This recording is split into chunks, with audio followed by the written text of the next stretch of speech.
teman-teman silahkan aktifkan notifikasinya agar teman-teman selalu update. Baik, kita mulai saja.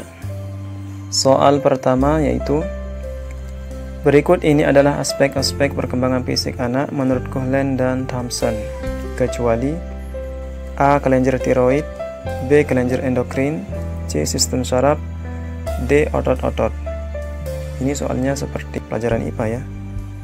Akan tetapi sesungguhnya bahwa di pelajaran pedagogik juga dipelajari perkembangan fisik anak. Jadi menurut Coghlan dan Thompson itu ada 4 perkembangannya. Yang pertama adalah perkembangan sistem saraf berkaitan dengan kecerdasan dan emosi. Yang selanjutnya perkembangan otot berkaitan dengan kekuatan dan kemampuan motorik peserta didik. Yang selanjutnya adalah perkembangan kelenjar endokrin berkaitan dengan pola tingkah laku seperti perasaan senang dan lain sebagainya. Kemudian adalah struktur fisik atau tubuh peserta didik. Ini berkaitan dengan tinggi, berat badan atau proporsi badan peserta didik. Jadi yang tidak termasuk atau kecuali adalah yang A, kelenjar tiroid. Selanjutnya nomor 2. Agar tujuan pembelajaran dapat tercapai, pilihan materi yang akan dipelajari dan gaya belajarnya atau learning style peserta didik harus diakomodasi oleh seorang guru dalam proses pembelajaran. Hal pertama yang harus diketahui adalah dengan mengenal A. perkembangan fisik peserta didik, B. perkembangan karakteristik peserta didik, C. pengetahuan kognitif peserta didik, D. perkembangan kepribadian peserta didik. Di antara perkembangan karakteristik peserta didik adalah perkembangan fisik peserta didik, perkembangan kognitif peserta didik, perkembangan spiritual peserta didik, dan perkembangan kepribadian peserta didik. Jadi, secara umum, sebelum seorang guru memulai proses pembelajaran, guru tersebut harus mengetahui karakteristik peserta didik. Jadi jawaban A, C, dan D itu sudah termasuk dalam jawaban yang B, yaitu perkembangan karakteristik peserta didik. Ya, jadi jawabannya yang benar adalah perkembangan karakteristik peserta didik. Kita lanjutkan ke nomor 3. Aspek apa saja yang mempengaruhi perkembangan sosial peserta didik? Ini jawabannya panjang-panjang ya. Yang A ini intinya adalah pendidikan, yang B adalah pengasuhan atau pola asuh, yang ke C interaksi sosial, dan D aspek keaktifan di dalam kelas. Pembahasannya, yang paling berpengaruh dalam perkembangan sosial anak adalah interaksi dengan lingkungannya atau aspek sosial yang berkaitan dengan interaksi sosial dengan orang lain. Jadi jawaban yang tepat adalah C. Saya kira ini jawabannya sudah jelas ya. Nomor 4. Pernyataan berikut ini adalah penjelasan tentang karakteristik perkembangan emosional, kecuali. Kita langsung saja ke pembahasan. Perkembangan emosional peserta didik itu dibagi 2. Yang pertama ada perkembangan emosional positif, berkaitan dengan perasaan senang, bergairah, bersemangat, atau rasa ingin tahu peserta didik, dan lain-lain sebagainya. Pokoknya hal-hal positif itu termasuk ke dalam emosional positif.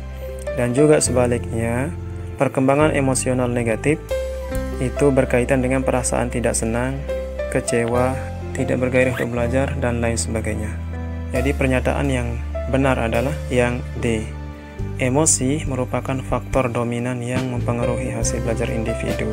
Kita lanjut ke nomor 5. Jika bakat yang dimiliki sejalan dengan minatnya, akan mampu menggali potensi dan kemampuan yang dimiliki seorang peserta didik secara optimal.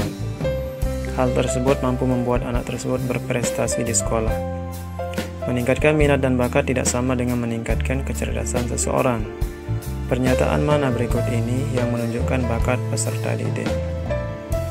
Inti soal nomor 5 ini adalah apabila seorang anak memiliki bakat atau potensi yang ada pada dirinya, maka proses pembelajarannya itu akan semakin mudah. Nah sekarang pernyataan yang sejalan dengan soal di atas adalah apakah A, B, C, atau D. Bakat adalah kemampuan potensial yang dimiliki seseorang untuk mencapai keberhasilan pada masa yang akan datang. Jadi apabila bakat seseorang sesuai dengan bidang yang sedang dipelajarinya, maka bakat itu akan mendukung proses belajarnya sehingga kemungkinan besar dia akan berhasil. Jadi saya ulangi sekali lagi bahwa apabila ada bakat seseorang atau apabila ada bakat peserta didik dalam dirinya, maka proses pembelajarannya akan semakin mudah. Jadi pernyataan yang benar adalah D. Lanjut nomor 6. Sebagai seorang guru, Pak Zul selalu berusaha memahami watak dan perilaku setiap siswanya dan menjadikan sebagai informasi untuk meningkatkan capaian belajar siswa. Hal tersebut merupakan ilustrasi pemahaman perkembangan peserta didik oleh seorang guru pada aspek A. Sosial, B. Kognitif, C. Aspek emosional, D. Aspek fisik. Di nomor 6 ini ada memahami watak dan perilaku, di mana memahami watak dan perilaku itu termasuk dalam perkembangan emosi, di mana emosi merupakan faktor dominan yang mempengaruhi tingkah laku individu, termasuk juga perilaku belajar. Jadi, ketika Pak Zul berusaha memahami watak atau perilaku belajar setiap siswa, maka Guru Zul sudah memahami perkembangan peserta didik pada aspek emosional. Jadi jawabannya adalah C.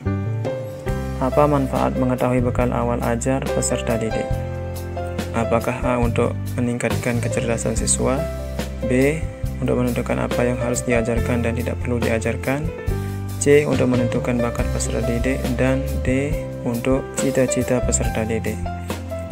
Di antara manfaat mengetahui bekal awal adalah yang pertama untuk mengetahui kemampuan awal tentunya, yang selanjutnya atau untuk mengetahui tuntutan, bakat, minat, kemampuan serta kecenderungan peserta didik.